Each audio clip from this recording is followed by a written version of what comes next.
Among the many strange entities described in European occult literature, few are as mysterious as Bathin. He is described in the Ars Goetia, a famous grimoire associated with the larger Lesser Key of Solomon. But Bathin is not described like an ordinary demon. According to the text, he appears as a powerful duke riding a pale horse, and his most unusual ability is not destruction, it is knowledge. Bathin is traditionally associated with the hidden virtues of herbs and precious stones.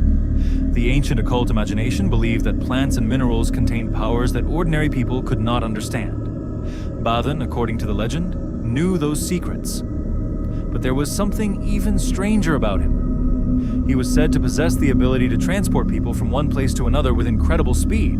In other words, distance meant almost nothing to him. A journey that might take a human days could supposedly be completed by Bathin in moments.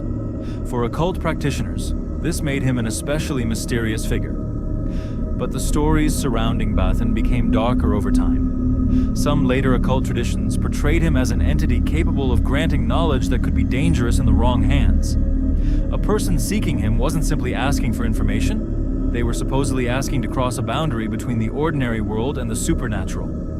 And that raises an unsettling question. What happens when someone asks a demon for knowledge they were never meant to possess?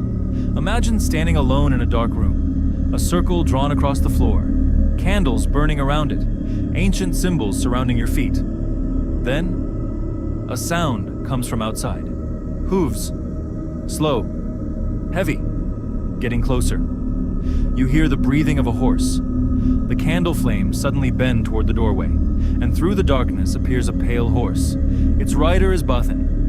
According to occult descriptions, he does not arrive like a mindless monster. He arrives with purpose.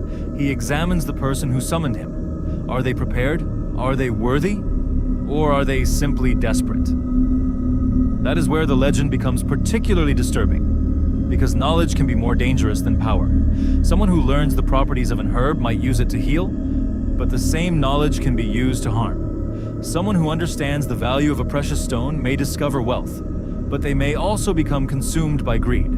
Bathin therefore represents something deeper than a demon. He represents forbidden knowledge, the temptation to learn what lies beyond human understanding. Over the centuries, stories surrounding occult figures like Bathin continue to evolve, with later writers and practitioners adding their own interpretations. But the original Ars Goetia description remains remarkably simple. A powerful duke, a pale horse, knowledge of herbs and precious stones, and the ability to transport people with extraordinary speed. Whether Bathin was ever more than a figure in occult literature is another question entirely.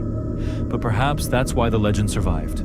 Because the real fear isn't that a demon might know everything, it's that we might be willing to learn anything from one. And somewhere in the darkness of occult mythology, the sound of a pale horse's hooves continues, coming closer, one step at a time.